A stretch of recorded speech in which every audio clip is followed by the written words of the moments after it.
Good morning students. I hope you are guys doing well. So welcome back to the maths class, and I know you are doing your homework and whatever the things are given that doing properly, as well as your playtime at home. So now we are moving on chapter number 2, which is fraction and decimal. Previously we completed our chapter number 1, which is integer. We did in integer, addition of integer, subtraction of integer, multiplication of integer and the division of integer, right? So now we are moving on our next chapter, fraction and decimal. So as you know, in previous year or in previous standard, you know or you learn about the fractions. So I am repeating again what is fraction and types of fractions. So first of all, I'll do overview of the chapter. Whatever the things are topics are included in the chapter, that I'll complete first, that in introduction. After that we will start exercise, right? So let's begin with our fractions. So first of all, we will understand what is fraction, then we will understand decimals. First of all, fractions. What is fractions? Fractions are, first of all, fractions are what? Suppose take one of the rectangle, right? I'll take a part of rectangle, 3 part. I'll make 3 part of rectangle.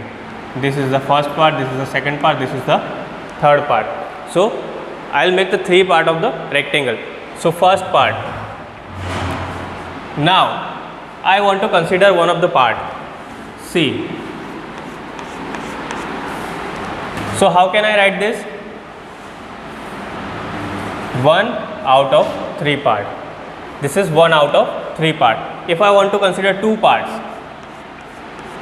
so I can write like this, 2 out of 3 part. That 2 represent, we considering that part 1 and 2, and 3 represent that 3 part of the rectangle. So 1, 2, 3, 3 part which goes denominator, and 2 part which we consider is go in numerator. So that's how you can represent.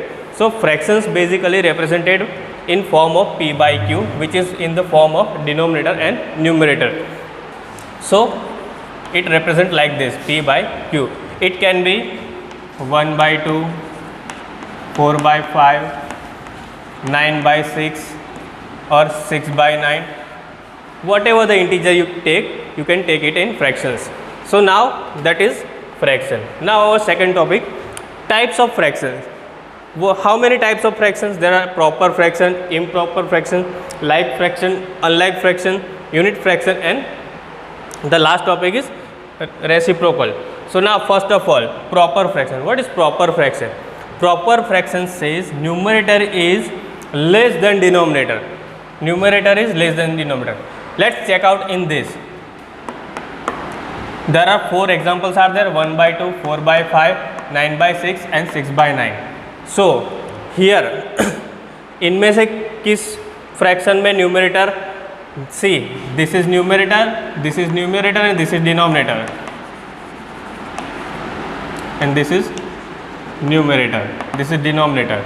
सो ऊपर पे जो है उसको बोलते हैं numerator, नीचे जो है उसको बोलेंगे डिनोमिनेटर. सो यहाँ पे हमको चेक करना है न्यूमरेटर को क्या है और डिनोमिनेटर क्या है. न्यूमरेटर डिनोमिनेटर से बड़ा है या छोटा है. According to condition numerator is less than denominator होगा, तभी हम उसको क्या बोलेंगे, प्रॉपर फ्रैक्शन. तो यहाँ पे न्यूमरेटर फर्स्ट में देखो 1 बाई 2, न्यूमरेटर क्या है 1, डिनोमिनेटर क्या है 2, सो 1 इज लेस देन 2. सो ये हमारा कंडीशन अप्लाई हो गया, कंडीशन चेक हो गया. So yes, it is proper fraction. Second, 4 is less than 5, so ये भी हमारा प्रॉपर फ्रैक्शन हो गया. Why? Because our condition numerator is less than denominator. So ये भी हो गया, numerator is less than denominator. Now third one, इसको भी चेक करते हैं. 9 इज ग्रेटर देन 6. अभी यहाँ पे देखो न्यूमरेटर बड़ा हो गया डिनोमिनेटर से, numerator is greater than denominator. So ये हो गया इम्प्रॉपर फ्रैक्शन. ये प्रॉपर फ्रैक्शन नहीं है. अगर प्रॉपर फ्रैक्शन नहीं है तो क्या है, इम्प्रॉपर फ्रैक्शन. सो एक ही टॉपिक में 2 टॉपिक कवर हो जाएंगे.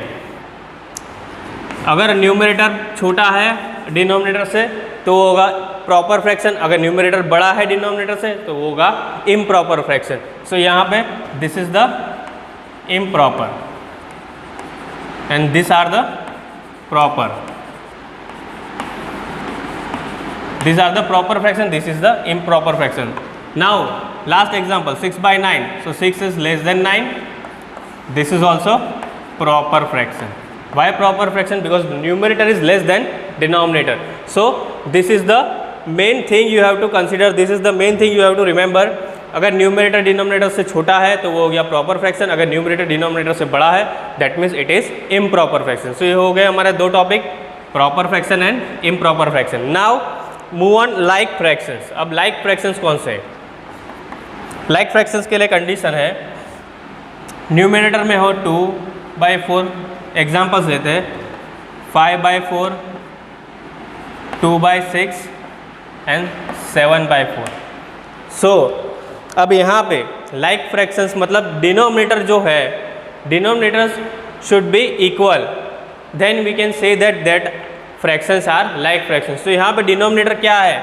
ये हो गया नीचे वाला जो पार्ट है वो हो गया डिनोमिनेटर, ऊपर वाला पार्ट हो गया न्यूमरेटर. सो यहाँ पे कौन से फ्रैक्शंस में डिनोमिनेटर सेम है? सो देखो फर्स्ट वन में डिनोमिनेटर इज 4, सेकंड में denominator 4, third is not, fourth denominator is 4. So in this 3 denominators are equal, so this are the like fractions. अब अनलाइक फ्रैक्शंस मतलब एक टॉपिक हमारा complete हो गया लाइक फ्रैक्शंस. लाइक फ्रैक्शंस में क्या डिनोमिनेटर सेम होना चाहिए. अगर डिनोमिनेटर सारे अलग है तो दैट इज अनलाइक फ्रैक्शन. जैसे ही प्रॉपर इम्प्रॉपर का कंसेप्ट है वैसे ही लाइक और अनलाइक फ्रैक्शन का कंसेप्ट है. अगर डिनोमिनेटर सेम है दैट इज लाइक फ्रैक्शन, अगर डिनोमिनेटर अलग अलग है जैसे 2/6, 9/4, 5/3, 2/5, whatever the fractions are there, if denominators are different or denominators are not equal, so that is unlike fraction.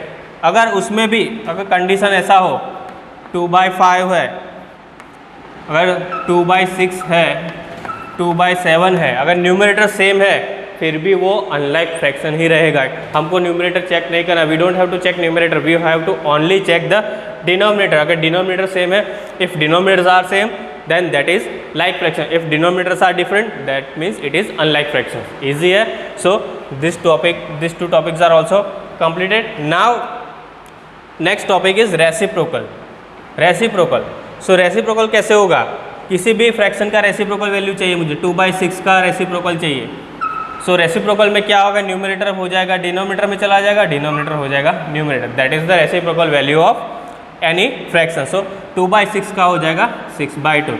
So reciprocal value of 2/6 is 6/2. क्या हो जाएगा? Denominator चला जाएगा ऊपर, न्यूमरेटर चला जाएगा नीचे. That is the reciprocal value, that is called reciprocal value of fraction. Any fraction, अगर कोई भी फ्रैक्शन है, सपोज 5/3 है तो उसका रेसिप्रोकल लेना है तो 3/5. उल्टा कर दो बस, सिंपल. उसको क्या करना है? नीचे का ऊपर, ऊपर का नीचे. That denominator goes numerator and numerator goes to the denominator. So that's how you can make the reciprocal value of any fractions. Suppose यहाँ पे 2/5 दिया है तो उसका हो जाएगा 5/2. So that is the reciprocal value. That is the reciprocal value of 2/5 which is 5/2. Easy है. That's how this is the topics which we are going to cover in our exercise. So ये हो गया basic आपका concept. This is the basic concept. Now we are moving on our addition of fraction. Then we will move on subtraction of fraction. Right? So first of all we will move on addition of fraction. Okay students, so now before starting addition and subtraction there is a one topic left which is mixed fraction.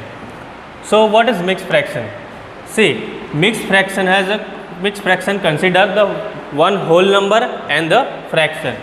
Suppose like this 3 1/2. सो यहाँ पे 3 क्या हो गया? एक whole number, एक पूरा number हो गया. ये फ्रैक्शन मतलब कोई भी एक नंबर का part. So this is the fraction and this is the whole number. Whole number मतलब एक कंप्लीट नंबर, जो कि पूरा नंबर है 3 and the fraction which is the part of the number which is 1/2. So 3 and 1/2 same as the 4 and 1/2. Whatever the fractions mix fractions are given 5 and 2/5. whatever the fractions, mixed fractions given, you have to just consider if the whole number and fraction is given, then it is called mixed fraction. That is mixed fraction. And how can you solve this mixed fraction? अब ये mixed fraction को हम solve कैसे करेंगे? उसको simplify कैसे करेंगे? So it is very easy. See suppose I take this example 5 and 2/5. So first of all क्या करना है, जो डिनोमिनेटर है और होल नंबर है उनका क्या करना है, मल्टीप्लिकेशन.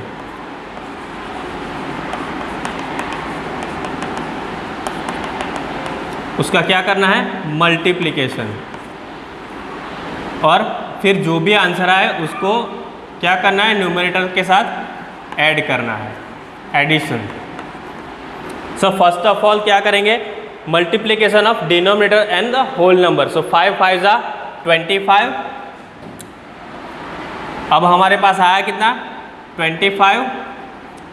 25 को इसमें ऐड करो, 25 + 2 इट इज़ 27. सो ये हो गया हमारा 27. तो 27 हमारा क्या हो गया, न्यूमरेटर इज इक्वल टू. अभी डिनोमिनेटर में जो 5 था, 5 ऐसे का ऐसा ही रहेगा, डिनोमिनेटर चेंज नहीं होगा. अब चेंज क्या हुआ, यहाँ पे होल नंबर और न्यूमरेटर चेंज होके बन गया 27 एंड डिवाइड बाई 5. ये हो गया हमारा simplest form of the mix fraction. इसको हमने ऐसे सिंप्लीफाई किया. कोई भी मिक्स फ्रैक्शन दिया हो उसको फर्स्ट ऑफ ऑल डिनोमिनेटर और होल नंबर का मल्टीप्लिकेशन करो.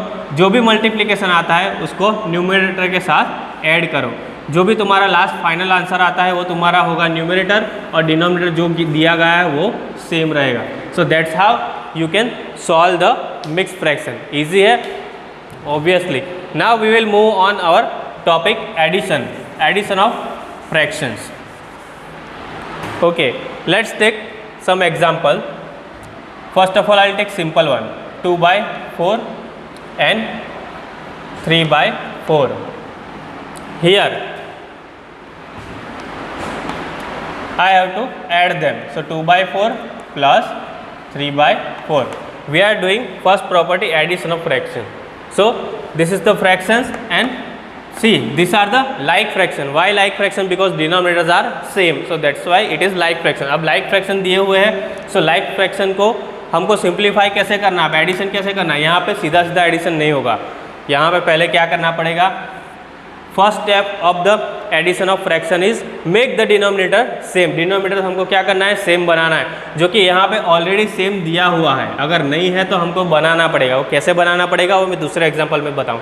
यहाँ पे ऑलरेडी दिया हुआ है तो दोनों को मिला के एक बार लिख दो 4. या यहाँ पे जितने भी फ्रैक्शन दिए हो अगर डिनोमिनेटर सेम है, न्यूमरेटर चाहे कुछ भी हो, डिनोमिनेटर सेम है तो उन सारों को मिला के यहाँ पे एक बार में लिख दो. ठीक है, तो यहाँ पे मैंने दोनों को मिला के लिख दिया एक बार में. I write 4. Now what I have to do, just add numerators. So as a simple addition, जैसे हम सिंपल एडिशन करते हैं वैसे ही उनका एडिशन कर दो. किसका, ओनली न्यूमरेटर्स का. डिनोमिनेटर आएगा डिनोमिनेटर में, न्यूमरेटर में जो भी है उसका क्या करेंगे, एडिशन करेंगे. सो यहाँ पे 3 + 2 इज़ व्हाट, 5/4. सो ये हो गया हमारा एडिशन ऑफ फ्रैक्शन. ईजी है, कुछ भी करना नहीं है. फर्स्ट ऑफ ऑल डिनोमिनेटर्स को इक्वल करो, उसके बाद उसको एक बार में लिख दो और न्यूमरेटर्स का एडिशन कर दो. सिंपल एडिशन करने के बाद जो भी आंसर आता है वो तुम्हारा न्यूमरेटर का न्यूमरेटर में रहेगा, डिनोमिनेटर तो हमारा सेम रहेगा जो है वही. सो समझ में आया.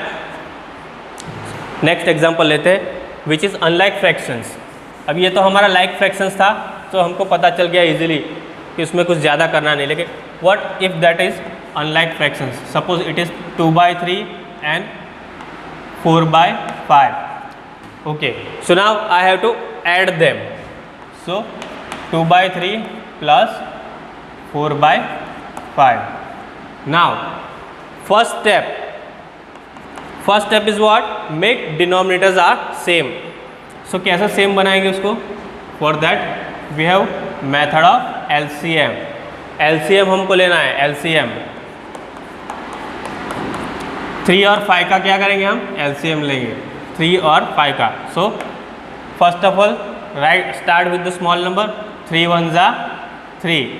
Here you cannot divide 5, so put down as it is. Now अब 3 का हो गया, अब हमको चाहिए 5 का. So 5 1s are 5. That put down 1. So here हमारा आंसर क्या आया, 1 1 आ गया. मतलब हमारा फाइनल आंसर होगा 5 × 3. So that is 5 × 3. 5 3 जा 15. So 15 is the LCM of 5 and 3. ये आ गया हमारा LCM. 5 and 3 का LCM कितना आया टोटल मिला के 15 हमारा LCM आ गया. सो LCM of the 5 and 3 is 15. Now we have to write that LCM or we have to make the denominator same, make the denominator as per LCM. हमको जो भी LCM आया है उसको as per denominator हमको बनाना है. सो कैसे बनाएंगे? फर्स्ट ऑफ ऑल इसको लेंगे 2/3 को हम लेंगे. सो फर्स्ट ऑफ ऑल 3 को कितने से मल्टीप्लाई करेंगे तो 15 आएगा. 3 5 जा 15. सो मतलब 3 5 जा 15. ओके. सो हमको डिनोमिनेटर बनाना है LCM के बराबर. तो LCM हमारा है 15. तो 3 को कितने से मल्टीप्लाई करेंगे तो हमारा डिनोमिनेटर LCM जितना बनेगा. For that we have to multiply 3 with the 5. So 5 with the 3. So 3 5 जा 15. लेकिन हम 5 खाली डिनोमिनेटर में मल्टीप्लाई नहीं कर सकते. अगर डिनोमिनेटर में कुछ भी मल्टीप्लाई करते हो तो सेम एज उसको ऊपर भी देना पड़ेगा. सो वो जाएगा न्यूमरेटर में. न्यूमरेटर में भी हमको क्या करना पड़ेगा? 5 मल्टीप्लाई करना पड़ेगा. Same as plus here it is 4/5. यहाँ पे क्या है 4/5. अभी 5 को मुझे बनाना है क्या है एज पर LCM 15 बनाना है. सो 5 को कितने से मल्टीप्लाई करूँगा तो 15 होगा. ऑब्वियसली 5 3 जा 15. सो 5 डिनोमिनेटर में 3 मल्टीप्लाई किया तो न्यूमरेटर में भी 3 मल्टीप्लाई करना पड़ेगा. ईजी है. यहाँ तक समझ में आ गया होगा. अब आगे मल्टीप्लिकेशन करो फर्स्ट ऑफ ऑल. सो 5 2 जा 10. ये हो गया 5 3 जा 15 प्लस 4 3 जा 12 एंड डिनोमिनेटर इज 15. सो अब डिनोमिनेटर देखो यहाँ पे थर्ड स्टेप में हमारा डिनोमिनेटर सेम हो गया. अब हो फर्स्ट एग्जांपल वाला मेथड स्टार्ट कर दो. अब क्या करेंगे? Now we have to make the denominator same. Denominator same हो गया. Now we have to write as one time 15. Now we have to add the numerators. So adding them like this. Just simple method से add करना है. We have to add like a simple addition. So now 10 + 12 is what? 10 + 12 is 22 divide by 15. So this is the simplified और addition of fraction. सो यहाँ पे fraction का addition किया तो हमको फाइनल आंसर मिला 22 divide by 15 which is the our addition of fraction. Now next topic is subtraction of fractions. Okay. So let's do the subtraction. We just don't have to do anything. Just put symbol of subtraction here. सारी चीज़ें same रहेगी यहाँ पे. See, whenever the addition is there, now we have to put subtraction. So subtraction किया. Here also I have to put subtraction. Now the answer will be changed. Okay. So now method will be same. First you have to make denominators are same. How can you make them same? We have to take LCM. As per LCM you have to multiply with the denominator any integers. So here we have to make a denominator 3 to 15. So 3 5 are 15 and this one 5 3 are 15. So we made the denominator 15. Now what we have to do? We have to subtract the numerators. Why? Because we are doing subtraction here. Our second topic is subtraction of fractions. So we are doing subtraction. So numerator में जो भी है उसका हम क्या करेंगे? We have to do subtraction. So 10 - 12 denominator should be same. We have to write one time. Now 10 - 12 as you know minus plus minus in integer. So minus plus minus minus. So it is -2 divide by 15. Why -2? Because 10 - 12 is what? 10 - 12 is 2. But the bigger digit has a minus sign, that's why it is -2. So -2 divided by 15 which is our answer. So that's how you can do the addition and subtraction of fraction. I hope you guys understand. So we will continue with our next topic in next video. Till then, thank you.